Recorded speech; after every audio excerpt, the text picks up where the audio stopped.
Pertama-tama, saya ucapkan terima kasih untuk teman-teman yang telah mengikuti challenge quiz.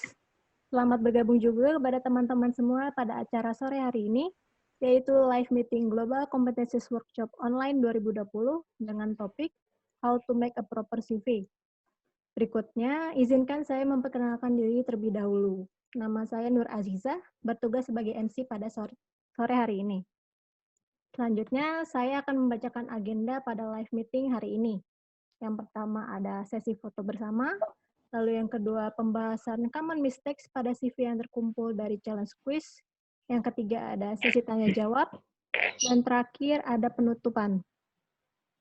Berikutnya, saya akan membacakan rules pada hari ini, yaitu selama sesi berlangsung, pastikan kamera pada perangkat komputer, laptop, atau handphone dalam kondisi menyala.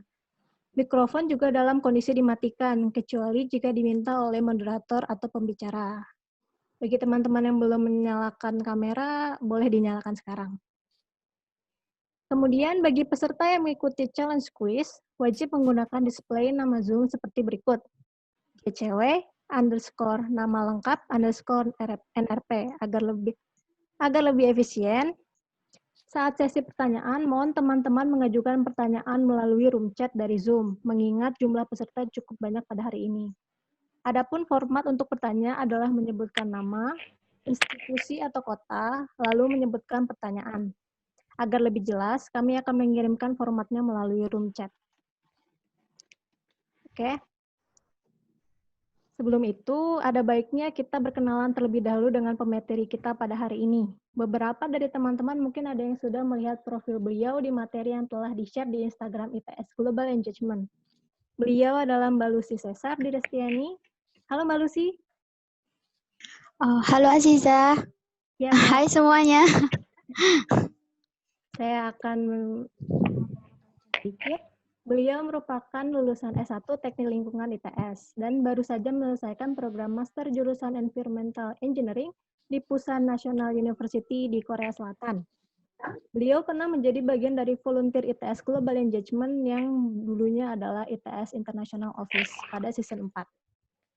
Selain itu, beliau juga pernah mengikuti beberapa program internasional di ITS. Beberapa di antaranya ada My Blue Ocean Dream Summer Camp di Tianjin University pada tahun 2015, menjadi volunteer di Asian Youth Eco Leaders di Malaysia dan Kambodia pada tahun 2015, dan pernah menjadi salah satu delegasi dari ITS untuk program ITS Go to Asian Universities di Singapura dan Thailand pada tahun 2014.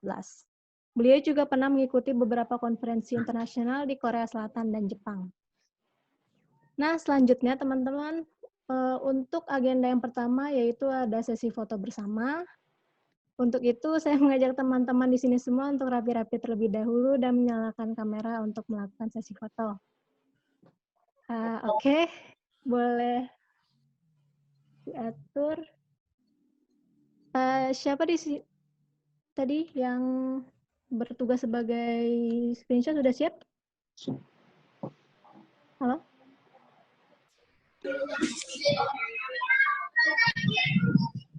Dimulai ya.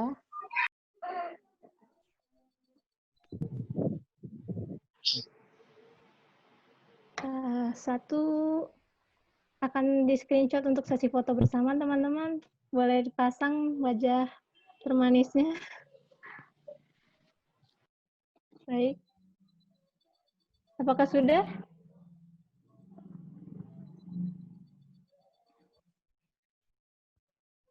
Ya. Baik. Nggak apa-apa, yang ada aja nggak apa-apa, sambil saya terima yang masuk. Baik, Mas.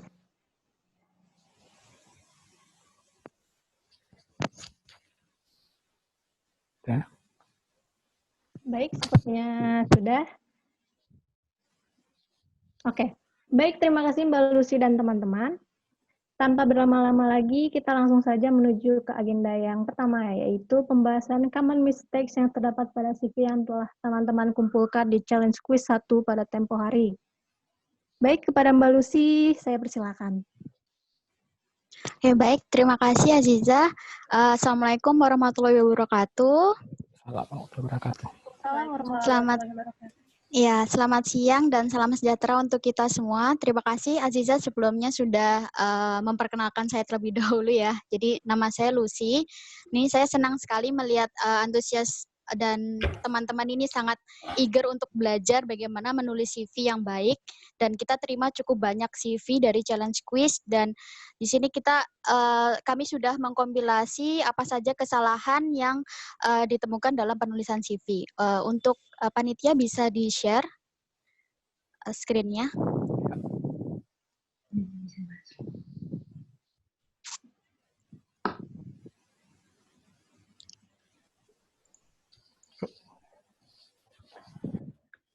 Oke, sudah? Nah, sudah. Oke, slide selanjutnya aja, Mas. Oke, dari beberapa CV yang masuk, di sini kami sudah mengkompilasi apa aja sih kesalahan yang sering terjadi, jadi common mistake yang sering terjadi dalam penulisan CV. Yang pertama, Sebentar.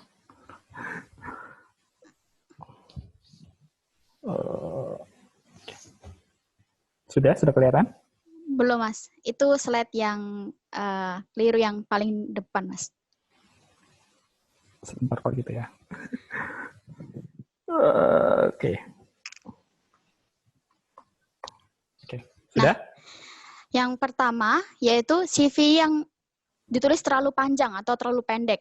Di video sebelumnya saya sudah menjelaskan bahwa setidaknya CV yang baik itu adalah 2-3 halaman.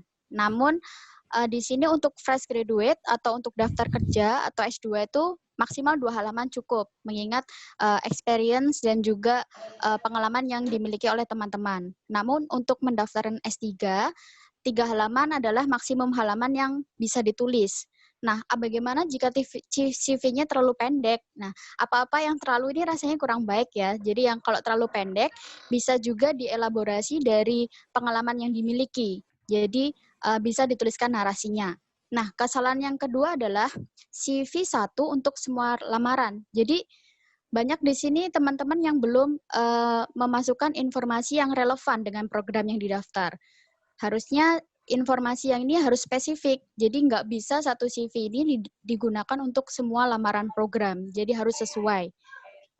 Dan yang ketiga adalah teman-teman juga tidak menuliskan narasi yang jelas mengenai capaian job desk yang sudah dilakukan. Jadi banyak sekali pengalaman organisasi ataupun publikasi yang hanya ditulis sewajarnya, jadi nggak ada kayak penjelasan apa yang sudah dilakukan itu belum ada. Jadi kayak jadi sebenarnya apa sih yang sudah dilakukan itu harusnya dituliskan di CV gitu. Terus yang keempat adalah kebanyakan kronologinya terbalik gitu ya. Harusnya kan dari yang paling up to date ke yang lama gitu. Tapi teman-teman menuliskannya dari yang lama ke yang up to date. Nah, biasanya tuh reviewer atau recruiter tuh melihat dari yang kondisi terkini gitu. Jadi kronologinya kebanyakan terbalik-balik. Harusnya yang paling terbaru ke yang paling lama. Tuh. Oke. Next, Mas. Iya. Bentar. Oke, sudah kelihatan? Nah, ya, selanjutnya adalah riwayat pendidikan. Di sini saya sudah menjelaskan di video kalau cukup 2 jenjang saja yang dituliskan. Jadi tidak perlu menuliskan SD ataupun SMP karena ini terlalu jauh gitu ya. Nah, cukup 2 jenjang saja. Jadi apabila masih S1 itu bisa SMA dan S1 gitu. Kalau sudah lulus S2 bisa S1 dan S2. Nah, untuk penulisan pada riwayat pendidikan S1, alangkah baiknya juga disertai dengan bidang yang dipelajari atau spesialisasi yang sedang dipelajari saat itu. Kalau udah lulus, sudah selesai tesisnya atau TA-nya, bisa dituliskan juga judul tesisnya di situ apa. Nah, selanjutnya penting nggak sih sebenarnya menuliskan IPK? Jadi IPK ini sebenarnya sebagai bukti capaian akademis ya. Dan biasanya program-program yang dilamar itu juga mensyaratkan transkrip. Jadi mau nggak mau ya sebenarnya IPK ini nantinya mereka juga tahu IPK-nya berapa. Jadi biar enak aja IPK-nya tuh bisa langsung ditulis di samping dari riwayat pendidikan itu. Gitu. Selanjutnya ada juga yang mencantumkan link media sosial namun tidak berkaitan dengan program yang didaftar. Sebenarnya nggak apa-apa sih dicantumkan link media sosial ini asalkan programnya itu sesuai. Misalnya nih, mau internship di jadi content writer gitu ya. Content writer kan butuh blog ya, jadi bisa aja dituliskan blognya.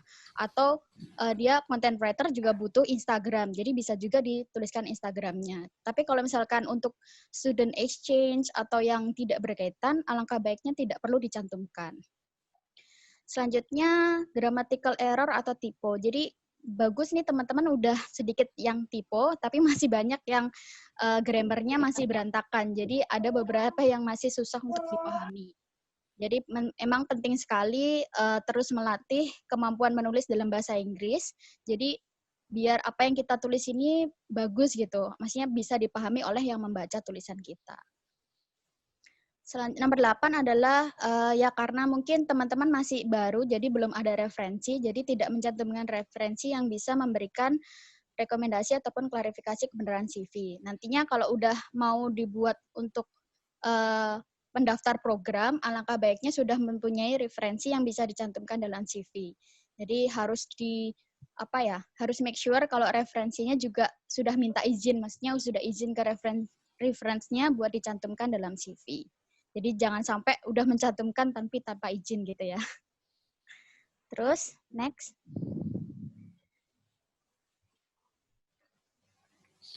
Kesalahan yang ke-9 adalah masih ada CV yang warna-warni. Jadi warna-warni ini sebenarnya menghilangkan kesan keformalan dalam CV. Sebenarnya boleh CV itu berwarna, tapi alangkah baiknya hanya satu warna saja atau dibuat polos putih itu menurut saya lebih formal dan lebih elegan, tapi disusun dengan tata letak yang menarik sehingga CV itu lebih terlihat menarik gitu dari tata letaknya. Meskipun warnanya cuma satu warna ataupun warna normal polosan putih gitu. Terus ada juga tulisan yang masih susah dibaca. Jadi ada nama, memberikan nama dengan font yang alay. Bagus sih, cuma untuk CV ini kayaknya menghilangkan kesan keformalan CV. Jadi gunakan aja font yang bisa mudah dibaca, tapi tidak begitu alay gitu. Contohnya yang saya bikin PPT ini termasuk font yang bagus sih menurut saya, dan dia cantik gitu kan dilihatnya, meskipun dia bukan font yang biasanya dipakai seperti pada umumnya. Terus pilih font warna hitam tuh lebih baik kalau menurut saya, karena ada beberapa teman-teman yang masih pakai font warna-warni mungkin karena menyesuaikan warna background yang dipakai. Jadi menurut saya pilih font warna hitam tuh lebih baik daripada yang warna putih, kadang susah untuk dibaca.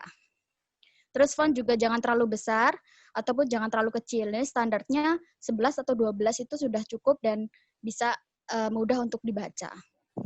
Itu sih 10 kesalahan yang sering terjadi dalam penulisan CV yang saya temukan dan kami udah kompilasi dari CV-CV yang masuk.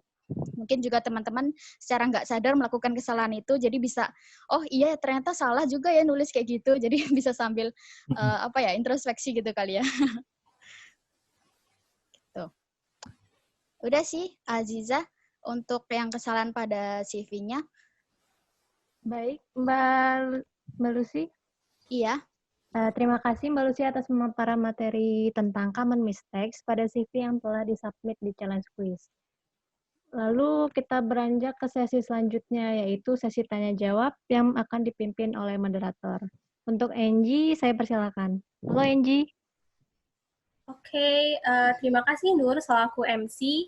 Halo teman-teman semua, sekarang saya yang akan menjadi moderator dan membantu teman-teman semua untuk sesi tanya jawab ini.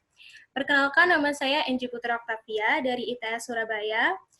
Nah, terima kasih juga sebelumnya kepada Mbak Lucy yang telah memaparkan materinya mengenai common mistakes dalam CV. Oke, sekarang teman-teman sekalian, kita akan masuk ke sesi tanya jawab bersama Mbak Lucy. Ada beberapa pertanyaan yang nantinya akan dijawab oleh Mbak Lucy. Pertanyaan-pertanyaan ini diperoleh dari komentar teman-teman di IGTV ITS Global Engagement pada materi How to Make a Proper CV, dan juga pertanyaan yang telah teman-teman ajukan saat mengisi form registrasi. Nah, tapi nantinya setelah Mbak Lucy selesai nih menjawab semua pertanyaan yang saya ajukan, bagi teman-teman yang masih penasaran atau mungkin ingin tahu lebih dalam mengenai CV, bisa mengajukan pertanyaan melalui fitur chat. Untuk rules-nya sudah disebutkan ya tadi oleh Nur, dan teman-teman juga bisa melihat contoh formatnya di fitur chat yang dikirimkan oleh panitia. Oke, tanpa berlama-lama lagi, langsung saja ya Mbak Lucy, kita masuk ke pertanyaan yang pertama. Oke. Oke, Mbak Lucy, untuk pertanyaan yang pertama, dari materi Mbak Lucy yang ditampilkan di IGTV, itu Mbak Lucy menjelaskan hal-hal yang harus dicantumkan di dalam CV. Tapi teman-teman kita ingin tahu juga nih, hal-hal apa sih yang nggak boleh kita cantumkan di dalam CV? Mbak Lucy mungkin bisa menjawab. Oke. Jadi pada video sebelumnya kan saya share nih apa aja sih hal yang perlu dicantumkan. Nah, ini ada informasi juga nih ke apa aja yang tidak perlu kita cantumkan dalam CV. Hal yang tidak perlu dicantumkan dalam CV tentunya adalah hal-hal yang nggak diperlukan ya. Jadi yang tidak dibutuhkan untuk dituliskan di CV. Yang pertama adalah informasi diri yang tidak diperlukan, seperti jenis kelamin, agama, status, atau suku. Nah, ini ceritanya beda lagi kalau misalkan ada format khusus dari penyelenggara. Biasanya kan ada format khusus. Nah, kalau ada format khusus, tinggal mengikuti format yang ada. Tapi kalau tidak, sesuai dengan apa yang pernah saya bagikan. Jadi, jenis kelamin, agama, status, suku ini sebagai hal yang tidak perlu dicantumkan dalam CV. Cantumkan sesuai kebutuhan persyaratan aja. Jadi misalkan di situ ada diminta usia minimum ya. Kalau diminta usia minimum, maka harus dicantumkan juga tempat tanggal lahirnya atau umurnya karena di persyaratan ada usia minimum. Atau di situ kalian mengikuti international program, jadi harus dicantumkan juga nationality-nya apa kan? Yang mengikuti tidak hanya dari Indonesia saja kan. Jadi di situ nationality-nya perlu dicantumkan. Selanjutnya adalah tidak perlu menuliskan riwayat kerja, awards, atau publikasi yang tidak relevan. Jadi, tuliskan saja yang relevan atau sesuai dengan program yang didaftar. Jadi misalkan ada case yang saya temukan adalah mendaftar exchange di bidang statistika. Nah, kalau statistika harusnya adalah berhubungan dengan statistik ya. Jadi tidak perlu mencantumkan yang di luar itu. Contohnya mungkin awards menang lomba blog atau dia awards lainnya tidak berhubungan dengan statistik itu tidak perlu dicantumkan. Selanjutnya adalah minat dan hobi. Sebenarnya minat dan hobi boleh dicantumkan dalam CV asalkan minat dan hobi itu mendukung atau memberikan nilai plus ketika dicantumkan dalam CV. Tapi kalau tidak, rasanya tidak perlu. Jadi misalkan daftar program exchange tapi minat dan hobinya memasak atau hal yang lain. Jadi nggak relevan kan, jadi nggak perlu dituliskan dalam CV. Terus selanjutnya adalah foto alay dan alamat email dengan nama berlebihan. Jadi yang kayak foto alaynya pakai pose-pose yang nggak formal gitu tidak perlu ya. Jadi tidak boleh bahkan dicantumkan dalam CV dan harus menggunakan alamat email yang formal. Sorry Lucy. Teman-teman sekali lagi tadi mungkin yang baru masuk ya, belum menjelaskan penyelesaian NG. Kalau ada yang mau counter back dari pertanyaan Lucy, tolong chat dulu di fitur chat ya. Jangan ini. Jadi kalau ada pertanyaan bisa nanti diarahkan sama moderator. Misal ada yang masih kurang deep dari pertanyaan Mbak Lucy, nanti boleh di fitur chat sehingga nanti kita bisa Mbak Lucy juga bisa akan menjawab pertanyaan teman-teman yang masih ini ya terhadap satu sesi. Jadi tolong ditulis di chat hand untuk aturannya seperti ini ya. Terima kasih. Silakan Lucy. Oke, Mas. Oke, itu yang sekiranya informasi yang tidak perlu dicantumkan dalam CV. Oke. Terima kasih Mbak Lucy. Ya. Nah, tadi kan udah dijelasin ya sama Mbak Lucy apa-apa saja yang tidak boleh kita cantumkan nih. Berkaitan dengan hal-hal yang tadi Mbak Lucy sebutin yang tidak boleh dicantumkan, ada beberapa teman yang bertanya, untuk beberapa negara, di beberapa negara itu CV tidak boleh mencantumkan foto karena tujuannya untuk menghindari adanya diskriminasi. Jadi, apakah foto itu segitu pentingnya gitu, Mbak? Oke. Jadi, seperti yang saya pernah bahas ya di video, sebenarnya foto ini opsional sih. Jadi, menyertakan foto itu sifatnya nggak wajib. Jadi, sesuai dengan apa yang diminta sama penyelenggara. Jadi, misalkan diminta foto, baru dikasih foto. Tapi kalau enggak, saya rasa tanpa foto itu lebih baik. Karena ya menghindari hal-hal itu ya. Jadi, yang tanpa foto nggak perlu dicantumkan fotonya. Tapi kalau misalkan diminta foto, ya tampilkan yang terbaik. Jadi foto formal, close up, dan ya yang bisa memberikan kesan profesional gitu. Tadi ada beberapa foto yang masih dari jauh gitu ya, jadi kurang close up. Jadi alangkah lebih baiknya foto yang close up aja yang digunakan untuk dimasukkan dalam CV gitu. Oke, terima kasih Mbak Lucy. Jadi teman-teman, foto itu yang dicantumkan dalam CV itu harus yang close up ya. Tujuannya juga biar reviewer mengenal siapa sih pelamar, siapa sih yang mau nge-apply ke program ini. Oke, selanjutnya ada yang bertanya Mbak mengenai perbedaan antara CV dan resume. Itu bagaimana Mbak? Oke, sebenarnya CV dan resume ini beda atau sama sih gitu kan? Iya. Soalnya ada yang beberapa kalau lowongan pekerjaan pasti mensyaratkan CV dan resume. Nah, CV dan resume ini sebenarnya beda. Jadi CV ini kan lebih ke kronologi, riwayat, atau rekam jejak. Karena kita nulisnya sesuai kronologi gitu kan. Tadi kronologi yang dari paling up to date sampai yang setidaknya 3 atau 5 tahun terakhir gitu. Sedangkan resume ini lebih ke gambaran singkat mengenai keahlian dan kualifikasi diri kita. Dari segi halaman pun berbeda. Dari CV 2-3 halaman, sedangkan resume tuh maksimal hanya 1 halaman saja. Jadi emang yang gambaran singkat, padat, dan jelas dari kualifikasi diri kita gitu. Nah, untuk CV informasinya harus berurutan sesuai apa yang sudah saya jelaskan, dan resume ini langsung pada kelebihan diri. Nah, dua-duanya tuh sama, harus memuat informasi yang relevan. Jadi tidak bisa CV dan resume satu untuk semua program itu tidak bisa. Jadi ada satu CV untuk satu program, satu resume juga untuk satu program gitu. Jadi spesifik. Itu sih perbedaannya, ya. Oke, Mbak. Tapi kalau misalnya nih kita mau nge-apply program, terus programnya kita harus mencantumkan CV kita. Tapi karena kita menganggap karena tidak tahu perbedaan CV dan resume sebelumnya, terus yang kita apply itu resume kita gimana, Mbak? Oh, jadi tidak menyertakan CV gitu ya? Iya, Jadi tapi malah menyertakan resume kita.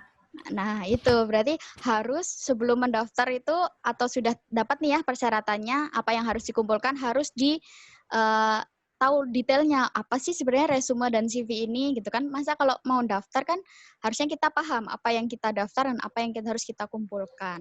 Jadi kalau salah kirim ya mungkin nanti ada nilai kurangnya karena tidak sesuai dengan apa yang mereka minta gitu. Oke, terima kasih Mbak Lucy. Penjelasannya sangat lengkap sekali. Lalu kita masuk ke pertanyaan mengenai pengalaman nih Mbak Lucy. Teman-teman pasti pada bingung, apalagi masih di S1 ini, terus pengalamannya masih sedikit banget.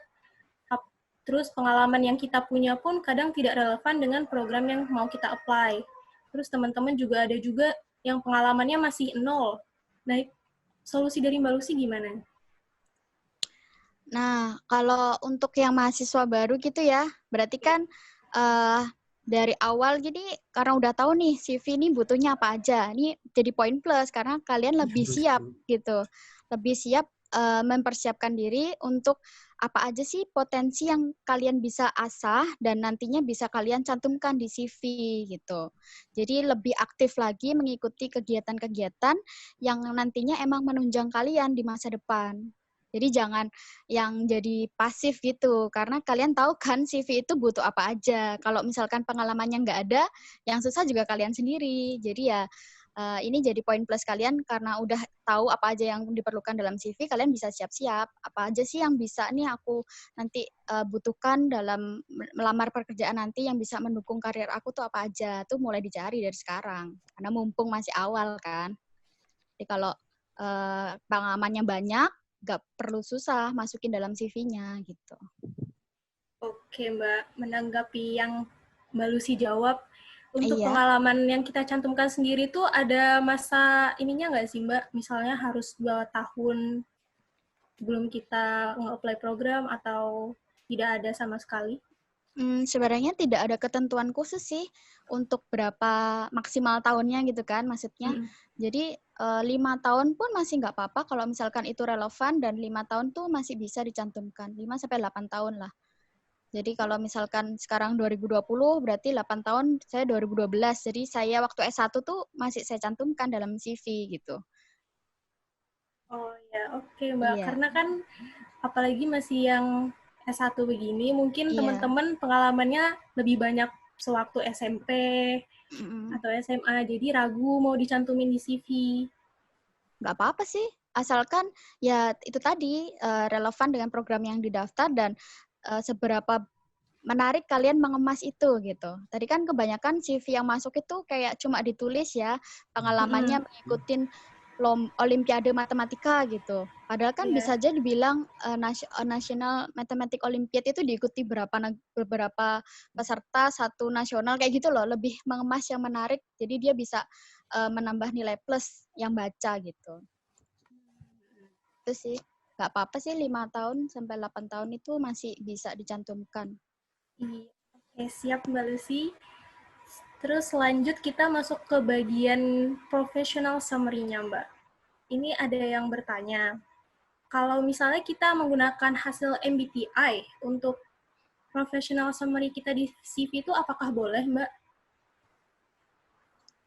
Yang seperti apa namanya, kayak introvert, extrovert itu ya? Iya, benar sekali. Iya, sebenarnya nggak apa-apa sih. Jadi saya sudah memberikan tips bagaimana sih membuat professional summary yang bagus itu. Jadi next.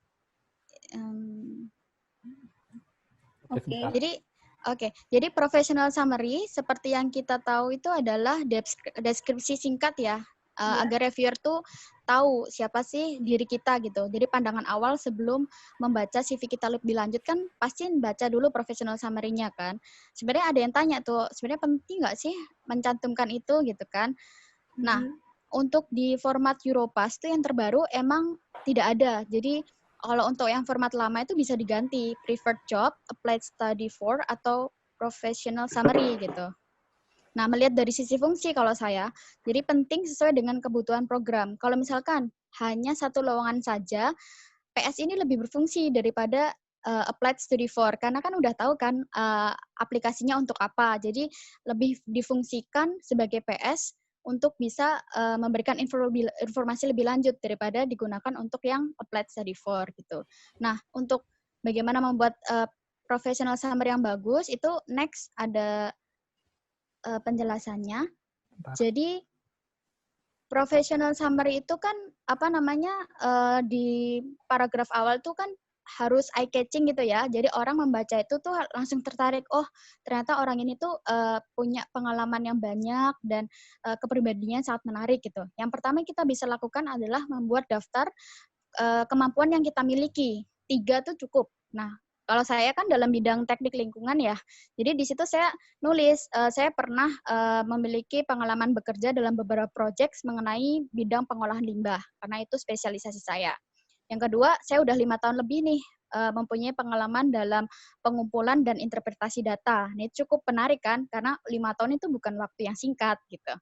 Terus selanjutnya, saya bisa bekerja sama dan berkomunikasi yang baik dalam tim dengan kemampuan peneliti yang berbeda-beda. Nah, dari 3 itu, saya bisa gabungkan dalam satu paragraf yang bagus.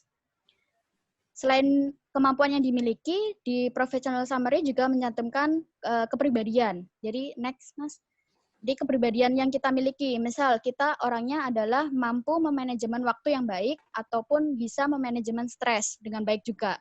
Atau kita pay attention to detail, kita tuh hardworking banget orangnya, itu bisa ditulis di situ.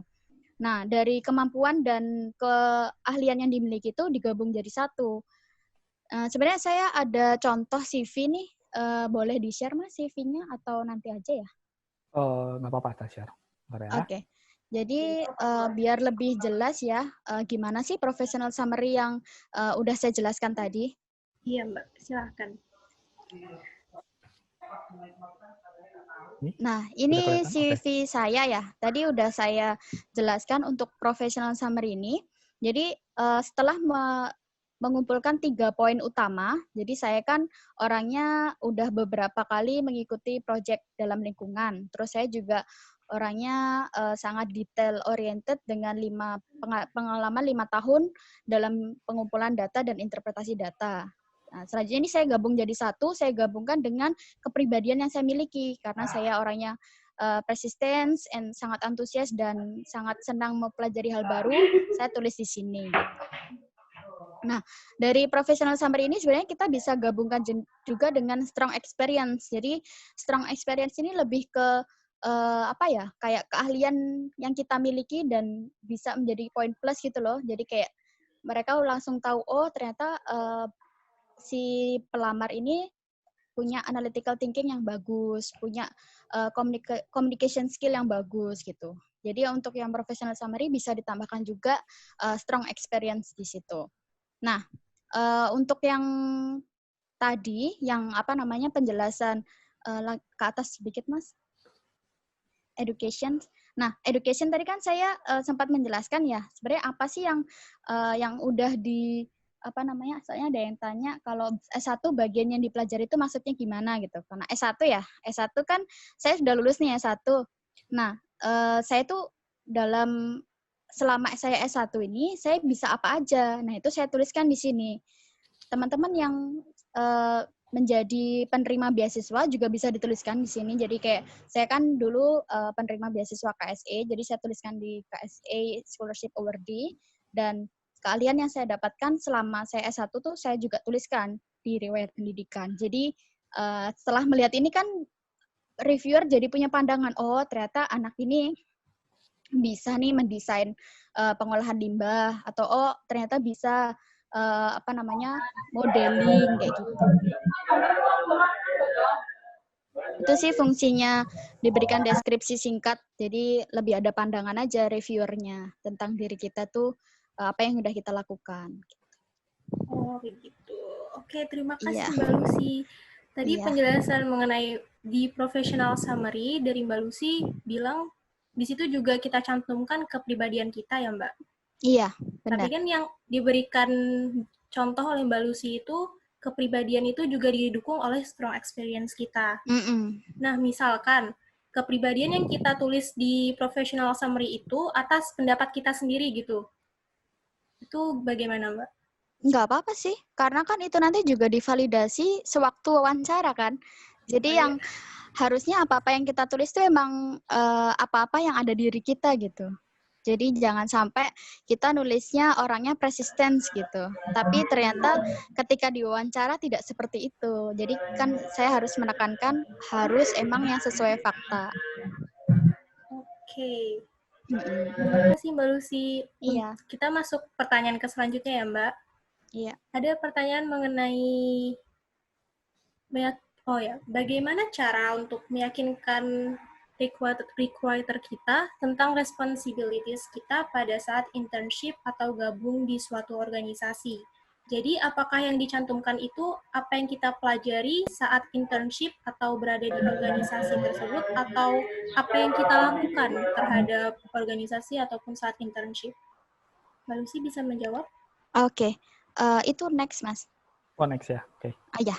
Jadi apa sih yang berarti ke responsibility ya? Jadi responsibility ini sebenarnya kita bisa dua-duanya sih. Misalkan kalau capaiannya terlalu sulit untuk dideskripsikan, responsibility-nya dalam bentuk job desk yang sudah dilakukan sebenarnya nggak apa-apa gitu.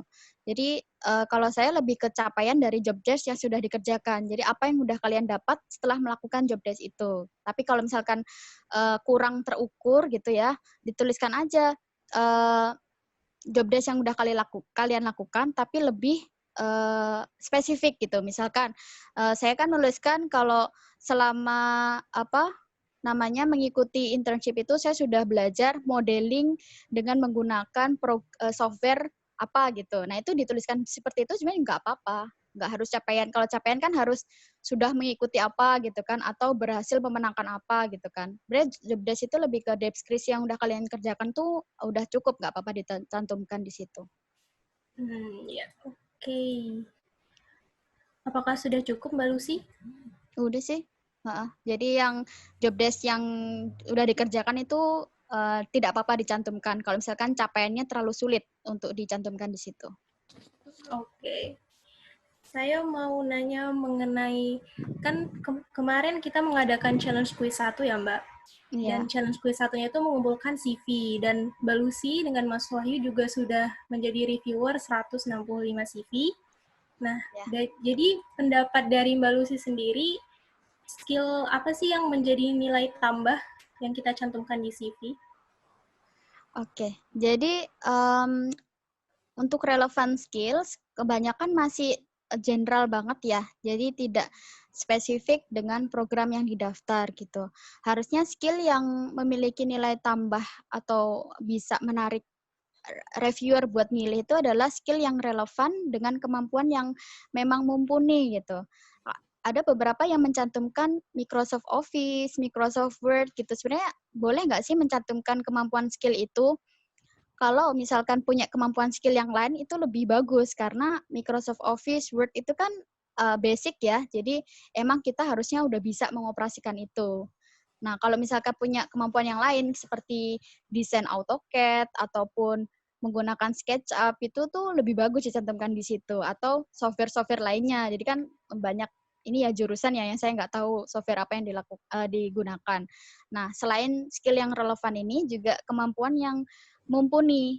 Dalam artian kan setiap kita mencantumkan relevan skill ini kita harus mencantumkan juga apakah itu kita beginner ataukah kita itu dalam tahapan intermediate ataupun expert gitu kan. Semakin kita expert dalam bidang itu, pasti reviewer ini akan semakin tertarik kan. Wah, ini anak expert nih di sini gitu. Jadi gimana sih skill yang bagus itu ya semakin kita asah skillnya, jadi kita bisa punya kemampuan yang mumpuni di situ dan lebih menarik gitu kan. Itu sih Ya, kalau benar. saya. Iya.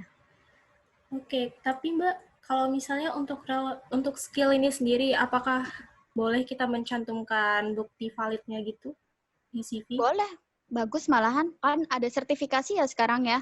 Ya. Atau di LinkedIn itu juga ada beberapa course-course gitu yang ada sertifikasinya, itu lebih bagus. Jadi lebih valid kan, oh ternyata saya udah dalam stage expert nih, bisa nih dicantumkan. Jadi saya udah nggak takut gitu, karena udah ada validasinya gitu. Oke, Mbak. Oke. Lanjut kita masuk lebih ke desain sih ya pertanyaannya. Tadi di awal Mbak Lucy juga sudah menjelaskan sebenarnya CV yang baik itu boleh berwarna tapi asalkan formal ya Mbak. Jadi teman-teman mau bertanya bagaimana sih cara membuat CV yang spesifik tapi tetap visual? Spesifik tapi tetap visual. Kalau dari segi warna, kayaknya warna yang berlebihan terlalu mencolok gitu ya, kesannya lebih kayak pamflet gitu. Kalau saya ngakalinya dari tata letak sih, dan bagaimana CV itu meskipun tanpa warna, tapi tetap menarik gitu. Kan banyak tuh udahan ya, inspirasi buat desain-desain CV yang ada di internet gitu. Bisa diadopsi dari situ, kita modif aja awalnya berwarna, karena kita mau tetap formal, nggak perlu ada warna, tapi tata letaknya seperti itu. Kita bisa ngakali dari tata letak sih, kalau misalkan keformalan tetap formal gitu ya. Kan simple, menarik, tapi juga nggak norak, karena banyak warna tuh lebih terlihat norak gitu kan. Iya. Oke, teman-teman, mungkin bisa jadi inspirasi dari Mbak Lucy sendiri yang udah nge-review banyak CV, lebih suka CV yang simple tapi formal gitu ya, Mbak? Tata letak aja sih yang yang diutak-utik gitu loh. Oh iya. Oke, Mbak Lucy. Nah, ini kira-kira menjadi pertanyaan yang terakhir nih, Mbak. Bagaimana cara kita nih memilih prioritas prestasi ataupun pengalaman kita untuk dicantumkan ke dalam CV? Oke. Kalau prioritas memasukkan pengalaman gitu ya, termasuk prestasi di situ, pertama adalah saya relevansi. Saya relevansi dulu, apa aja sih pengalaman saya yang relevan dengan program yang saya daftar. Setelah saya dapat beberapa yang relevan, maka saya pilih yang paling up to date dulu. Kan ada tuh yang pasti banyak kan. Jadi saya pilih yang paling up to date dan saya masukkan ke CV. Jadi ada 2 poin, relevansi dan kekinian atau up to date seberapa up to date dari pengalaman yang kita miliki. Oke, Mbak Lucy. Karena ini pertanyaan yang berasal dari komentar di IGTV dan juga dari form saat registrasi sudah saya tanyakan semua. Saatnya kita masuk ke sesi tanya-jawab yang dari teman-teman kirimkan di fitur chat ya, Mbak Lucy. Oke. Ini karena... Sebentar, Anji ya. Oh iya, Mas. Saya juga melihat dari listnya tadi. Lucy nggak apa-apa ya, Lucy ya? Iya, monggo Mas. Ditambahkan berapa yang kalau ada masuk dari saat register, saya lihat di sini, itu juga gini, memang yang mostly dijelaskan Lucy itu adalah untuk CV, untuk khususnya untuk teman-teman mau apply S2, S3 gitu kan. Jadi yang berkaitan dengan pendidikan. Nah, ketika dengan job ya sebenarnya tadi sudah disinggung, sudah dijelaskan full sama Lucy. Saya hanya fokus pada satu titik. Kalau saya boleh share ya. Ini adalah contoh nanti supaya teman-teman nanti bisa nyambung ya. Contoh kalau CV fokus teman-teman ya. Tadi sebenarnya sudah dijelaskan Lucy ya. Jadi gini, namanya itu adalah personal statement gitu kan. Biasanya teman-teman tadi juga sempat ada yang nanya sih di chat board di situ ya. Ada yang nanya, apakah kita perlu mencantumkan posisi yang kita inginkan? Ya, kalau memang nanti CV-nya itu bertujuan untuk meng-apply suatu pekerjaan, yes, you need to write. Actually kalau teman-teman lihat juga yang di Europass, formatnya Europass, di situ juga kalau nggak salah tadi juga Lucy sudah menyebutkan ya, apply job for apa atau apply study untuk apa. Jadi memang itu ada diisi. Kalau di Europass sudah ada formatnya. Kalau teman-teman yang nanti buat sendiri tanpa Europass, ini bisa lihat seperti ini. Jadi nanti personal statement ini juga termasuk akan membantu teman-teman. Misal ya, teman-teman itu S1-nya adalah, ya contohnya saja ya, S1-nya saya adalah teknik sipil gitu kan. Dan saat ini saya bekerja di international office. Nah, dari personal statement ini, jadi teman-teman harus membuat kayak semacam 3, maksimum 4, maksimum 5 kalimat. Kenapa kok ada teman-teman meng-apply dalam bidang itu juga. Jadi misalkan kalau di sini contohnya adalah I currently work as assistant manager and electronic store, but I'm looking to further develop my sales management skill. Jadi ini akan juga sangat membantu kenapa kok teman-teman membutuhkan pekerjaan ini atau kenapa kok teman-teman meng-apply pada bidang ini. Jadi ini yang mungkin perlu ini tadi sudah jelaskan juga ya. Jangan cuma membuat list tapi dibuat seperti ini ya. Achievement itu tidak harus berupa seperti saya juara 1, juara 2, juara 3. Ini contohnya ya. Misalkan adalah work history, pengalaman kerja. Sekecil apapun teman-teman ya. Entah itu teman-teman di Karang Taruna, di PPT Lucy tadi sudah ada ya. Karang Taruna, cuma sekedar di Hima, ya cuma sekedar ini. Contohnya adalah ini, saat dia menjadi asisten manager di Electrical Auckland, ya, saya kasih contoh misalkan paling gampang. Achievement yang dia sebutkan adalah creating a social media presence which is how a 25% increase in visit to Electrical website. Jadi dia membuat sosial media yang meningkatkan kunjung websitenya itu meningkat 25%. Itu achievement teman-teman. Jadi jangan selalu berpikir kalau achievement itu adalah juara apapun itu, tapi dari hal-hal basic seperti ini. Misal teman-teman saat menjadi koordinator, misal ini contoh ya, LKMM, TD di juri himpunan teman-teman. Apa yang achievement teman-teman buat? Sebagai si pendaftaran, apa yang teman-teman buat? Atau sebagai si konsumsi, Pak TD misalkan komplain tentang makanan nihil gitu. Itu juga achievement menurut saya teman-teman. Berarti kan teman-teman bekerja dalam sebuah tim. Jadi ketika memang teman-teman bekerja, terutama CV buat kerja, teman-teman harus benar-benar detail menyebutkan apa sih setiap listnya. Ya, termasuk tadi yang dibilang Lucy, ya masalah termasuk ada yang nanya tadi yang edukasi ya, contohnya ya, jadi harus jangan cuma menulis S1 teknik sipil ITS ya atau S1 ini. Tapi juga ada ceritanya. Misalkan tadi kalau sudah dicontohkan juga tadi sama Lucy dan sudah ada penjelasannya di video IGTV. Seperti ini. Nah, ini sekali lagi ini kalau di pekerjaan dimasukkan mungkin tidak apa-apa. Kalau untuk apply studi itu yang benar-benar related aja. Kalau tidak dibutuhkan tidak. Jadi saya pernah mereview ya, saat itu saya membantu Pak Heri ya, masih Pak Heri untuk mereview teman-teman yang ingin apply student exchange di ITS ya kalau tidak salah. Jadi namanya Marja itu dari Estonia. Dia itu pemain volley ya. Jadi waktu dia pemain volley karena dia memang ini apply beasiswa yang cukup kompetitif dan dia sudah tahu kalau beasiswa itu tidak hanya melihat IPK skill tapi dia juga pengen tahu dari soft skill-nya. Jadi dia mulus adalah hobi saya bermain volley ya. Saat ini saya juga sebagai seorang pemain volley nasional di Estonia. Tapi dia sebutkan dari main volley itu dia belajar tentang namanya development skill. Apa itu? Yang pertama leadership ya, teamwork. Jadi bagaimana dia berkomunikasi dengan satu timnya. Jadi dia masukkan hal-hal yang relevan. Jadi jangan jauh juga berpikir terutama yang tadi teman-teman ada pertanyaan, Mas saya tidak punya pengalaman atau kurang pengalaman. Boleh dimasukkan dengan hal-hal seperti itu untuk mengcover kekurangan teman-teman saat di work experience atau study experience. Jadi seperti itu ya teman-teman ya, sedikit tambahannya. Dan Lucy sudah ingatkan juga, ya unfortunately teman-teman, referensi itu penting ya. Sekali lagi, bener mungkin kan saya juga lihat Bu Maria juga sering banget menerima telepon anak-anak yang masukkan referensinya saat bekerja atau saat studi lanjut.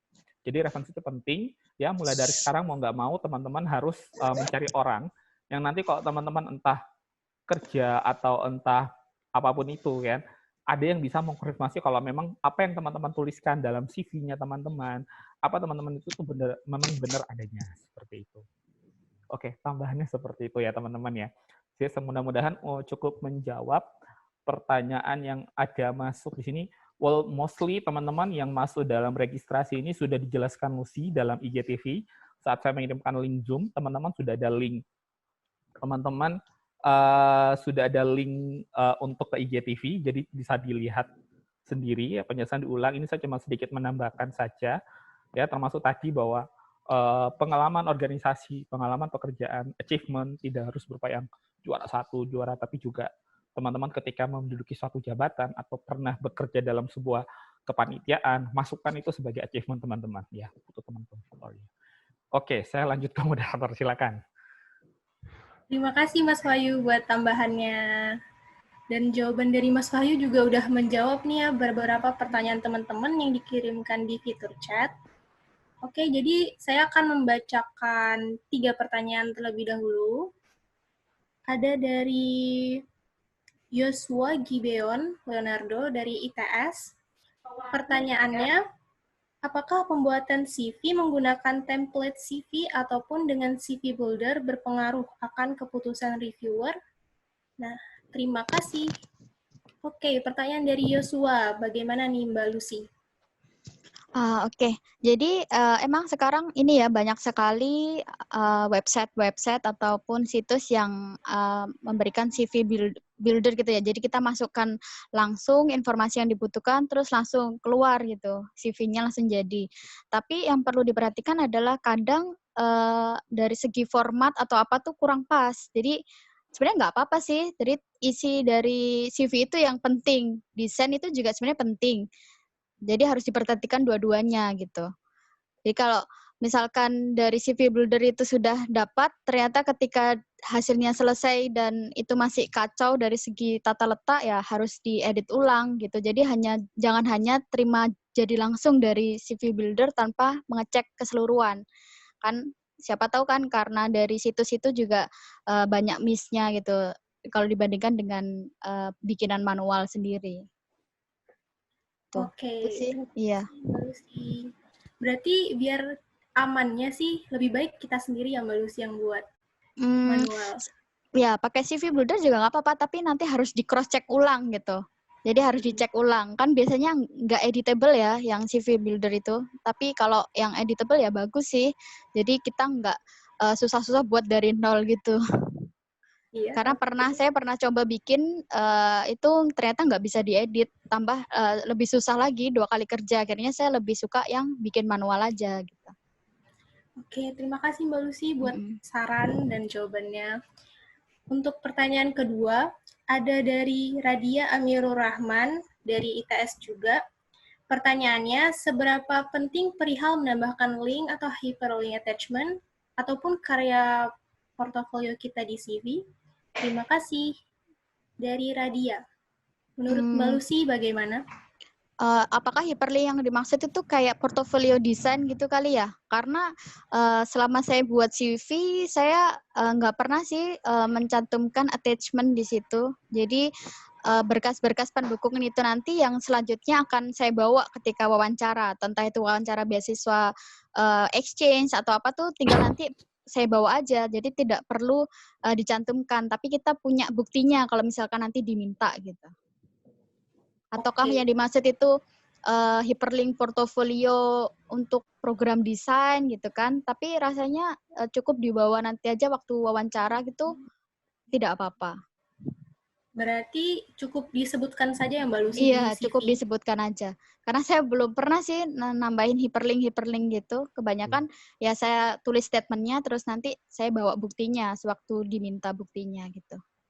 Iya, tambahan ya, Lus ya. Biasanya kalau untuk program desain ataupun juga ini, nanti portofolio diminta dilampirkan teman-teman. Jadi tidak harus dimasukkan di CV.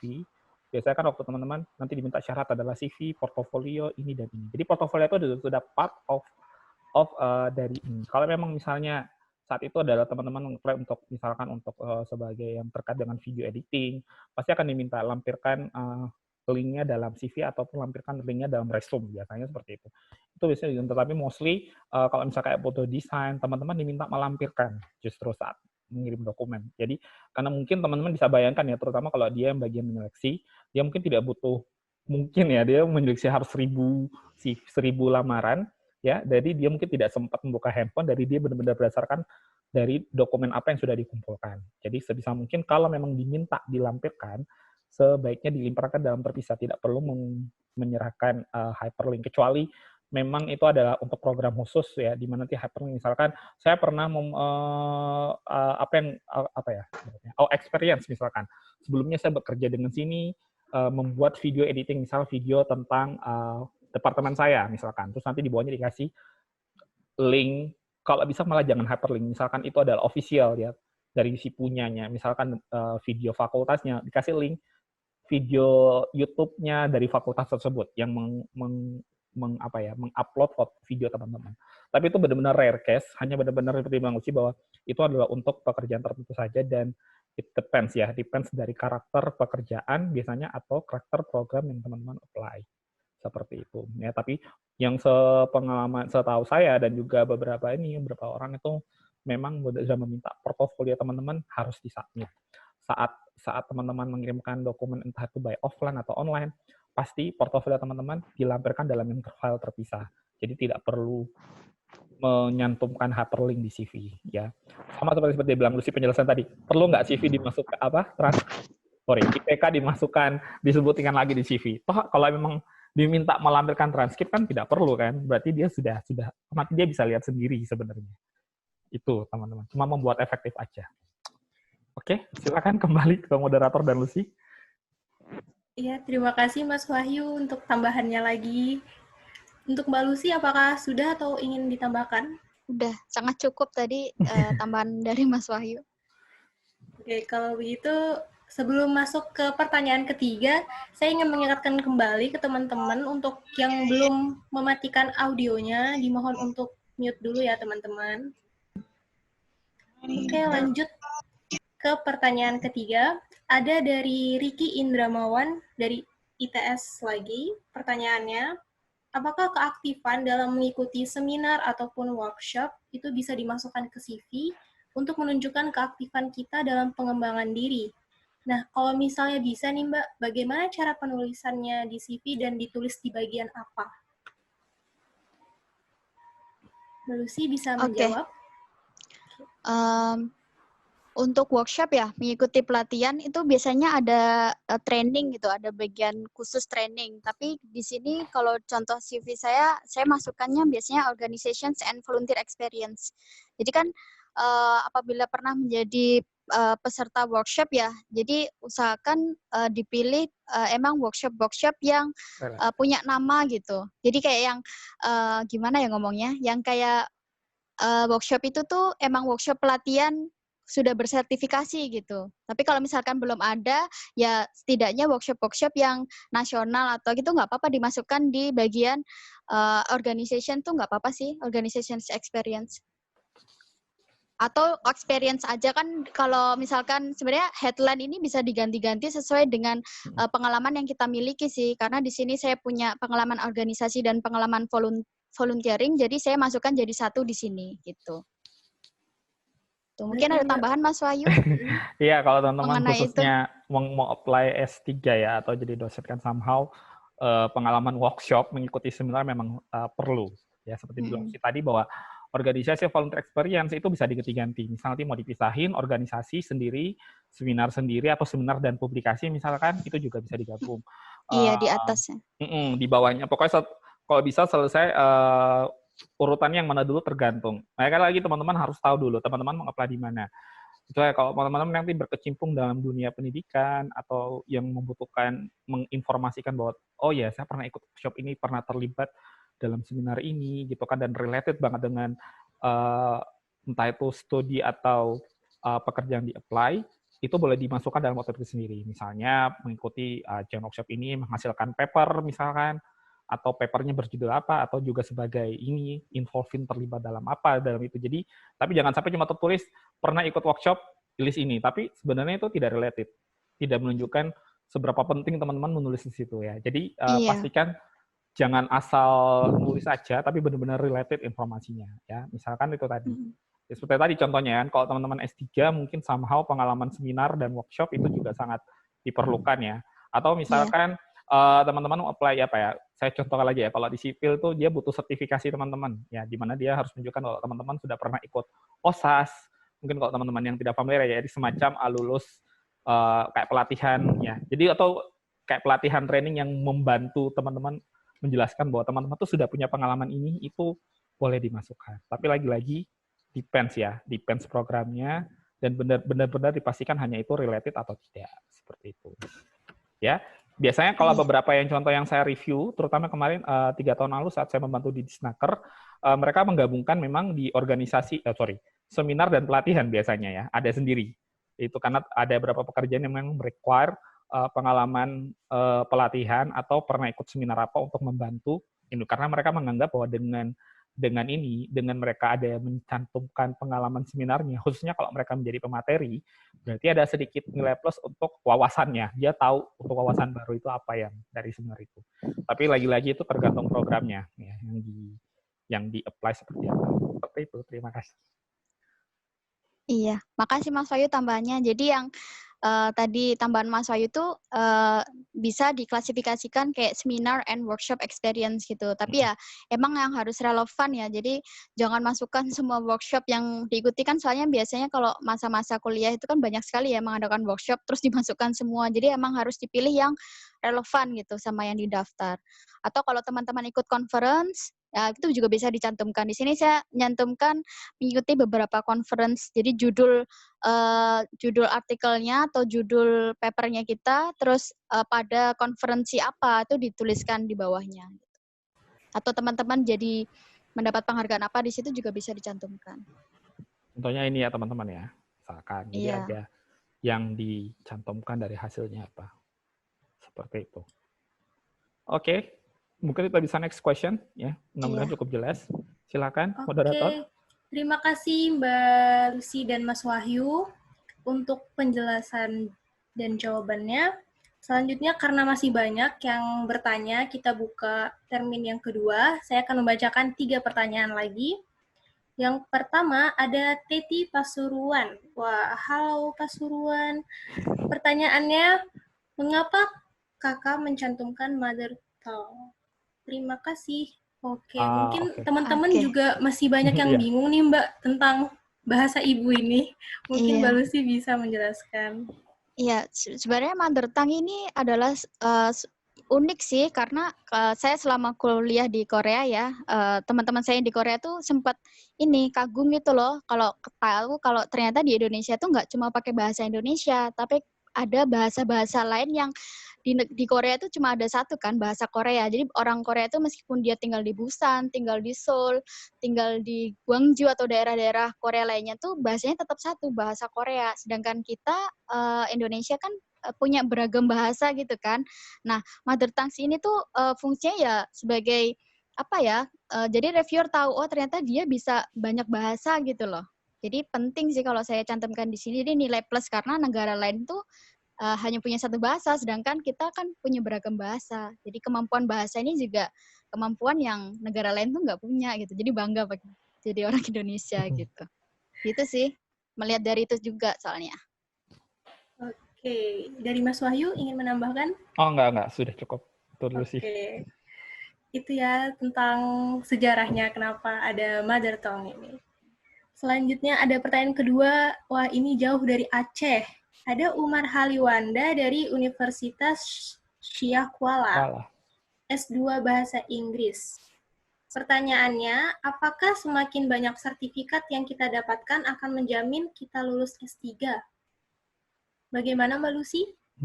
Oke, ini maksudnya lulus mendaftar program S3-nya kan ya? Jadi saya ada slide-nya sebenarnya, tapi saya jelaskan aja langsung.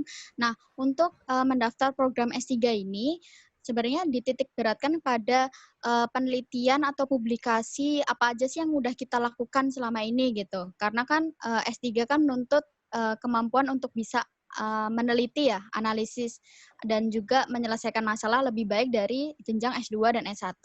Nah, di sini perbanyak list publikasi, conference dan penelitian diikuti. Jadi sertifikat yang mungkin banyaknya sertifikat ini adalah banyaknya banyaknya conference yang sudah kita dapat kita lakukan gitu ya, kita ikuti. Nah, itu ya bisa menambah poin plus chance kita diterima di program S3 itu lebih besar daripada yang tidak pernah ikut conference sama sekali. Nah, relevansi referensi yang kita cantumkan juga berpengaruh sebenarnya karena kan seperti yang sudah saya jelaskan sebelumnya, referensi ini begitu sangat powerful karena beliau ini yang memberikan validasi dan rekomendasi ketika nanti reviewer tanya, mungkin reviewer akan menghubungin referensi kita gitu. Nah, peningkatan untung ini S2 bahasa Inggris ya, berarti bahasa asingnya jelas tidak perlu diragukan lagi. Nah, untuk teman-teman yang di luar jurusan bahasa Inggris, perlu sekali untuk meningkatkan kemampuan dalam bahasa asing, karena biasanya program S3 ini memiliki syarat minimal untuk mendaftar. Gitu. Apalagi yang di luar negeri itu biasanya mensyaratkan IELTS ataupun TOEFL IBT buat masuk ke program S3 itu. Dan lebih tinggi dari program S2 biasanya. Itu sih. Jadi ya kalau semakin banyak pengalaman, jelasnya akan semakin besar chance untuk diterima di program S3. Oke, jadi ya. Semakin banyak pengalaman kita, kesempatan kita untuk lulus juga makin besar ya, Mbak? Iya, lulus programnya ya. Kalau lulus S3-nya itu beda lagi ceritanya. Beda lagi. Iya. Oke, selanjutnya yang pertanyaan terakhir untuk termin kedua ini ada dari Abi Surya dari ITS. Pertanyaannya, ketika masuk ke ITS ada tes TOEFL. Nah, itu cara menentukan level bahasa Inggris kita itu bagaimana? Kan dari listening, reading, ada levelnya tersendiri ya, Mbak? Ada B1, ada C1. Iya. Oke. Sebenarnya ada ini listnya dari Europass ya. Jadi kita bisa tahu nih apakah kita masuk A1, A2, B1, B2, C1, C2 gitu sebenarnya ada. Meskipun ini tes TOEFL-nya maksudnya bukan dari TOEFL IBT atau apa tuh masih bisa disesuaikan dengan self-assessment English level yang diberikan oleh Europass. Jadi teman-teman bisa akses di websitenya Europass.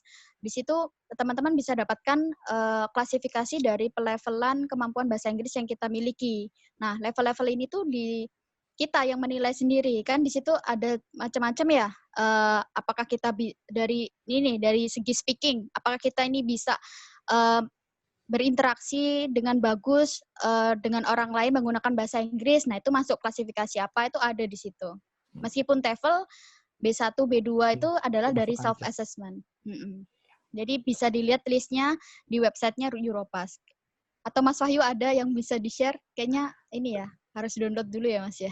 Ada di laptop saya. Iya. Jadi itu bisa... kurang lebih seperti ini sih teman-teman ya. Terutama kalau teman-teman buka Europass, formatnya kurang lebih seperti ini.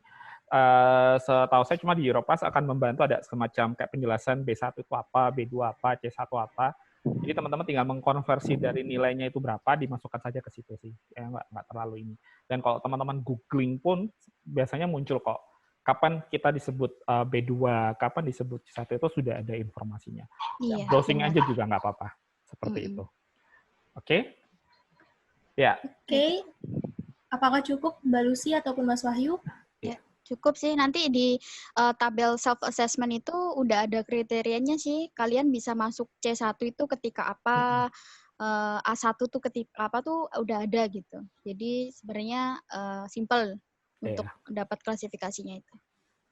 Oke, jadi sudah diberitahu ya teman-teman cara untuk menentukan kita di level mana, di listening kita di level mana. Soalnya juga mungkin beberapa teman saya juga masih nanya apakah level ini bisa kita kira-kira sendiri, itu enggak ya teman? Enggak, ada pedomannya. Iya, benar sekali. Oke, jam sudah menunjukkan pukul 4. Oke, Anji, mungkin supaya cepat saya coba lihat dari grup chat lagi ya. Siapa tahu yang kelewat, saya coba baca dan coba. Nanti ada beberapa pertanyaan memang sepertinya ini ditujukan pada saya. Ya, baik, ini ada pertanyaan dari Ali Sultan Abrar ya. Untuk yang ini bukan jadi perhatian khusus buat teman-teman ITS ya, karena ini kaitannya dengan ini sebenarnya diminta pada program seleksi student exchange, short program, atau program internasional yang lain yang ada di ITS Global Engagement itu apakah CV atau resume ya. Buat teman-teman ITS ya, jawabannya adalah CV ya. Dan somehow kalau ketika kami dari ITS Global Engagement ya, karena mostly adalah short program dan student action itu adalah kami yang memilih. Jadi biasanya teman-teman boleh menggunakan CV kreatif. Di sini tidak ada terlalu batasan karena in the end kami yang menominasikan teman-teman ke student action ke program tersebut. Ya, kecuali ada kecualinya ya. Mungkin kalau teman-teman yang biasanya sama Mbak Yani untuk program Erasmus ya, teman-teman harus mengikuti format-format tertentu. Ya, kalau untuk Erasmus alangkah baiknya teman-teman tinggal mengikuti format yang ada dari Europass ya. Itu akan lebih baik seperti itu. Jadi jangan itu sendiri kalau buat teman-teman sudah tahu programnya ini untuk mengapply program international program yang ada di Eropa dan sebagainya. Saya pernah menerima juga ya, salah satu itu dari Denmark, bagaimana dia membuat CV kreatif tapi tetap ada batasannya teman-teman ya. Ya kayak kreatif jangan cuma langsung kayak alay semua dibuat gambar dan sebagainya. Tidak seperti itu. Kayak tadi penjelasan Lucy, dia buat satu warna cantik sekali ya. Mungkin kalau teman-teman sudah lihat di IGTV ya kurang lebih seperti itu, dia membuat warna hijau semua dibuat. Jadi kalau teman-teman adanya apakah CV atau resume, CV ya yang mostly ada di ITS, pernah dari SIT dia minta dua-duanya, CV dan resume. Ya karena saat itu kalau nggak salah programnya tentang lab internship. Ya, jadi saya secara cepat seperti itu. Kemudian tadi beberapa pertanyaan sudah dijawab ya teman-teman ya. Kalau ada yang kurang puas silakan di chat sebentar lagi karena waktu kita juga tidak banyak. Ya, kelebihan diri tadi sudah dijelaskan juga, good communication ya, teman-teman juga boleh masukkan misal menguasai bahasa Jerman dan Jepang, it depends ya. Sekali lagi depends dari programnya. Ya, masalah apakah keikut serta bukti atau tidak, mostly ya, sepengalaman saya terutama untuk pekerjaan, ya karena saya juga pernah menuliskan walaupun saya bukan dalam posisi hire tapi saya pernah menuliskan juga beberapa nosi. Mostly walaupun teman-teman tidak menuliskan bukti keikutsertaan organisasi, si referensi yang akan ditanya. Jadi saat masukkan referensi terutama pekerjaan, dia akan menelpon misalnya teman-teman masukkan referensi adalah mantan dosen walinya teman-teman atau dosen walinya dulu atau dosen pembinaan. Dia akan menelpon. Dia akan menghubungi si dosen wali make sure kalau apakah benar dia pernah terlibat dalam kegiatan kemahasiswaan, apakah si A ini pernah jadi hima, jadi kepala hima atau tidak, apakah misal Lucy ini pernah jadi volunteer di ITS.io atau tidak, dia akan memberikan teman-teman sebagai bukti ini. Ya walaupun somehow teman-teman masukkan kayak di lampiran lain di luar CV, referensi lah yang pertama kali akan dihubungi teman-teman, apakah ini benar-benar valid atau tidak. Karena bisa saja kan ada beberapa hal yang direkayasa, ya. Itu yang pengalaman saya yang beberapa tambahan. Kemudian ini sudah dijawab sama Lucy juga. Dari Ricky, keaktifan ikut seminar juga dijawab. Dari Sheila juga profesional summary sudah dijawab. Ini ada dari Tasya. Ya.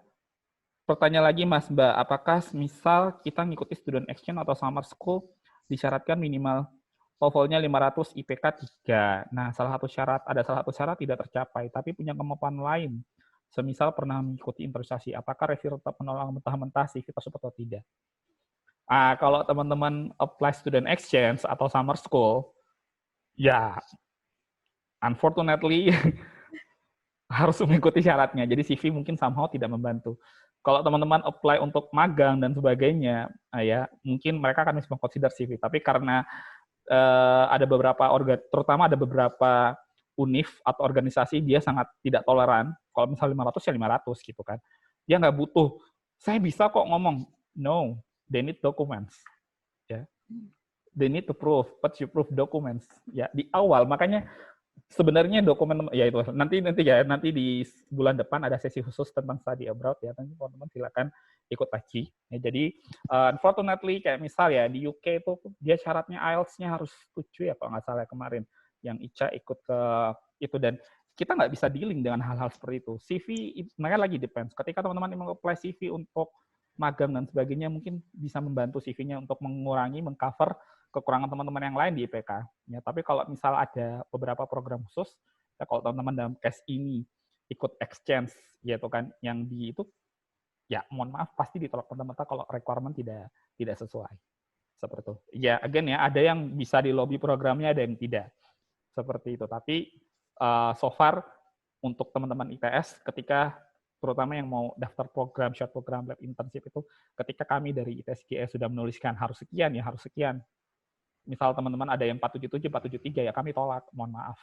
Seperti itu. Ya karena itu sudah requirement yang kita tidak bisa di-link sama organizer. Kemudian kebanyakan dari ini Pramudia. Kebanyakan tidak menggunakan first name dan surname. Apakah perlu dibutuhkan atau tidak? Bagaimana Lucy? Di Indonesia kan kebanyakan tidak menggunakan first name dan surname. Lalu apakah diperlukan atau tidak? Lucy? Gimana? Jadi sebenarnya nama kita tuh kan biasanya 3 ya. Kalau saya kan Lucy Caesar Desiani. Nah, first name saya Lucy, second name saya atau middle name-nya Caesar. Nah, last name ini yang biasanya jadi surname gitu. Jadi nggak perlu bingung karena emang kita nggak ada kaidah begitu ya. Kalau di luar sana kan pasti ada nama family name atau surname gitu kan ya. Jadi ya tinggal disesuaikan aja nama kita dengan apa yang dibutuhkan gitu. Nama belakang adalah surname dan nama 2 depannya itu adalah first name dan middle name. Oke, semoga bisa menjawab ya teman-teman ya. Teman-teman bayangin kalau anak Thailand apply masukkan CV namanya kayak gitu ya. Pom tarik mencari wat apa gitu ya. Kita nggak bisa tahu mana surname mana family name-nya. Seperti itu. Dan memang di Indonesia kayak nama saya saja sendiri ya. Saya ada 5 suku kata Muhammad, Wahyu, Islami, Pratama, Maundu. Nggak tahu yang mana family name-nya. Ya, nggak apa-apa. Nggak cukup di paspor juga. Lucy ini jari lilik tolak ukur yang membedakan kemampuan mumpuni kita masuk dalam range beginner, intermediate, atau expert. Oke. Jadi yang mengukur kemampuan itu kan kita ya, maksudnya self assessment aja. Jadi misalkan kita di situ nuliskan intermediate in operating AutoCAD gitu kan. Tapi dalam aslinya kita tuh nggak bisa 3D aja kita nggak bisa atau kita tuh nggak bisa bikin ya masa kita dalam intermediate-nya. Harusnya kita sadar diri, oh aku masih beginner nih. Ya udah ditulisnya beginner gitu. Jadi yang tolak ukur itu adalah dari diri kita sendiri untuk relevant skills ini. Kecuali kalau emang udah ikut sertifikasi bisa refer ke situ gitu. Jadi kalau yang tidak punya sertifikat nanti yang diburu adalah referensinya ya. Iya. Mereka akan memburu referensi. Jadi misalkan nanti kan teman-teman memasukkan itu adalah intermediate untuk AutoCAD. Kalau pernah ikut lulus pelatihan atau apapun tolong dilampirkan. Kalau tidak lulus maka referensinya akan diburu. Jadi tolong sadar diri menuliskan sebenar-benarnya di CV. Iya. Oke, saya lanjut ya cepat-cepat. Tadi portofolio sudah dibahas ya, depends dari programnya juga. Riwayat pelatihan community service lagi-lagi depends ya, kamu ikut program apa ya. To somehow community service jangan ya kalau selama kamu bisa mengkorelasikan dengan program yang kamu apply, kayak misal ini kita bicara tentang soft competence ya, masalah kepedulian satu sama lain. Mungkin bisa dimasukkan tidak apa-apa, tapi lagi-lagi jangan terlalu berlebihan masukkan. Misal saya adalah orang yang sangat care tiap hari ngasih makanan ke tetangga, kayak gitu jangan terlalu seperti over ya menuliskannya. Gak apa-apa, mungkin bisa dimasukkan atau tidak untuk menunjukkan bahwa teman-teman punya soft competence kepedulian. Tahu ya teman-teman ya bedanya soft competency sama soft skill ya. Silakan di googling kalau tidak paham. Untuk prestasi lomba bersifat seni, paduan suara, apakah bisa dimasukkan ke CV atau internship dan melamar kerja yang tidak berkaitan dengan prestasi tersebut? Sudah saya jawab tadi ya, depends ya. Kayak tadi saya contohkan Maria, dia pemain volley tapi dia memasukkan dikaitkan dengan soft skill. Jadi kalau cuma teman-teman bisa mengingatkan misal ya saat apapun yang bisa dikaitkan misal dengan mengikuti prestasi lomba paduan suara, misalkan ada sebuah cerita, bukan cerita ya, ada sebuah proses yang bisa kalian korelasikan dengan program yang kalian apply ya monggo. Kalau untuk kayak semacam untuk regular student action study abroad dimasukkan saja nggak apa-apa sehingga at least dia tahu misal pernah ikut lomba prestasi di mana sudah pernah tampil berarti kan mungkin dia merasa bahwa at least si reviewer bisa nilai berarti sudah punya kemampuan, sudah pernah punya pengalaman tampil di umum. Biasanya seperti itu yang dilihat. Jadi tidak apa-apa dimasukkan. Lagi-lagi depends programnya seperti apa. Ya. Kalau misal untuk kerja dan memang pekerjaannya itu berkaitan dengan tampil di umum, dimasukkan saja nggak apa-apa. Sehingga nanti kamu bisa mengelampurkan, ada penjelasan di bawahnya bahwa saya pernah publik di umum, jadi bisa melatih at least supaya tidak terlalu gemetar depan umum atau yang lebih percaya diri kalau ditampil di umum. Itu bisa dikaitkan seperti itu. Oke. Apakah ada lagi? Share CV. Ini boleh di-share nggak CV-nya? Atau sudah sama dengan di IGTV? Lulus CV yang ini? Sudah sih, tapi kalau di IGTV kan tidak sedetail itu ya, saya cropnya. Nggak apa-apa sih ini, udah saya crop yang, saya udah sensor yang bersifat Hal-hal. sangat pribadi ya. Oke. Mungkin nanti ya kita akan teman-teman ya kita email aja kali ya mungkin ya teman-teman panitia ya. Supaya nanti biar eksklusif untuk yang ikut ini dulu aja. Karena sebenarnya yang CV yang ditampilkan di sini sudah dari di-crop dari IGTV ya. Kalau teman-teman Iya. yang menerima link Zoom, saya sudah lampirkan link IGTV-nya kami. Itu juga boleh dibaca lagi. Ya, sudah kurang lebih seperti itu. Oke, teman-teman, silakan. Ada pertanyaan lagi mungkin? Kita masih punya sekitar 5 menit terakhir. Ya, silakan. Sorry, saya jadi moderator. Nggak apa-apa, Mas. Ya, mungkin sebelum nanti, saya nggak tahu nanti apakah moderator penutup ini jelas atau tidak. Pertama, buat yang ini, saya mewakili ITS Global Engagement ya. Berterima kasih pada teman-teman juga yang dari luar ITS sudah bergabung dalam sesi ini. Saya tahu ada beberapa teman-teman dari luar ITS, ada Syakwala, kemudian kalau saya lihat dari listnya ada dari UPN Vegetarian, termasuk UGM, Islam Blitar, Kesik ya, terima kasih. Thanks to PKUI ya, kita juga mengadakan pelatihan KUI internasional, jadi kita memang sudah terkonek dengan IO-IO yang lain. Seperti itu. Nanti kami kirim ya, teman-teman ya, CV-nya ini ada yang chat. Ya, nanti kami kirim di seluruh yang email. Pokoknya PPT ini juga boleh di-share ya, Lus ya? Boleh. Oke, Iya, Mas. berarti nanti teman-teman setelah acara ini, kami akan share di emailnya teman-teman adalah CV ini, kemudian tadi CV walk yang saya tunjukkan, itu adalah the basic ya. Ini CV itu yang saya jadikan contoh saat membantu program di Disnaker sekitar berapa tahun yang lalu ya, Lus ya? 5 tahun yang lalu ya? Iya. 2014-2015 ya. Tuh, saya masih S1 tuh. Ya, masih S1 lebih. Kita berdua bantu di Disnaker juga. Dan contoh dari Lucy. Ya. Kemudian buat teman-teman mengikuti quiz challenge ya, Mbak Lucy menulis sangat detail ke setiap CV-nya teman-teman. Jadi nanti juga akan menerima CV-nya mungkin besok ya buat ikut quiz dari kami, penilaian detail ya. Ya, masalah skor nanti kita upload, tapi yang penting teman-teman sudah mendapatkan input yang luar biasa dari Lucy ya. Lucy benar-benar nulis satu-satu di CV-nya teman-teman. Buat yang sudah ngumpulin CV ya, nanti mohon diperhatikan masukan-masukan detail dari kami berdua yang mereview CV dari teman-teman. Seperti itu. Iya, siapa nih? Naufal Fadila, ada pertanyaan? Boleh di chat aja dulu ya. Sebelum kita tutup, di chat aja. Oh, sudah ada di chat. Oh, itu. Baca. Iya, dibagikan. Tadi sudah saya sebut akan dibagikan via email. Tunggu, biar saya perjelas. Perkenalkan, nama saya Muhammad Naufal Fadila. Saya ini dari ITS, teknik informatika. Hanya memperjelas untuk materi PPT yang PPT ini, GCW hari ini bakal dibagikan kah? Iya, via email. Tadi sudah saya jelaskan tadi. PPT dan CV Lucy dan CV contoh yang tadi saya contohkan tentang kerja akan kami kirimkan by email. Jadi nanti tolong ditunggu aja di emailnya ya. Oke? Oke. Tunggu ya. Ya. Ada lagi? Sudah ya? Sudah ini juga. Nanti jangan lupa sebelum saya kasih moderator, sedikit intermezzo buat teman-teman ya, buat everyone yang ada di sini, jangan lupa untuk minggu depan materinya adalah motivation letter ya buat teman-teman, khusus teman-teman ITS, silakan ikuti challenge quiznya untuk mengumpulkan poin sebanyak-banyaknya agar bisa ditukar dengan reward yang sudah kami tuliskan di awal. Ya teman-teman nanti nanti akan ada sesi lagi atau tidak, silakan selalu stay tune di official account kami. Jangan lupa untuk follow semua ya, Instagram, Facebook, YouTube kami ITS International Office, Instagram kami juga ITS International Office, line kami ITS_IO, Facebook kami facebook.com/IO-ITS. Jangan lupa untuk follow semua akun kami. Oke, saya kembalikan kepada moderator dan MC penutup. Terima kasih banyak. Lucy mungkin terima kasih. Ya, Lucy silakan. Oh ya teman-teman dulu aja, silakan teman-teman yang arahkan. Sorry, kebiasaan. Oke, terima kasih Mas Wahyu. Dari Mbak Lucy dulu, apakah ada tambahan? Udah sih, nggak ada. Jadi harapannya teman-teman bisa mengaplikasikan apa yang kita udah pelajari sama-sama sore hari ini. Jadi CV yang dibuat adalah sudah yang baik dan sesuai dengan arahan gitu. Jadi chance teman-teman untuk diterima di programnya juga semakin besar dan nanti pasti kalian dapat poin plusnya sendiri deh kalau bisa ngikutin semua yang udah dijelaskan ini gitu. Makasih ya dan mohon maaf kalau ada salah kata aja dari saya. Iya, amin ya Mbak Lucy. Terima kasih banyak.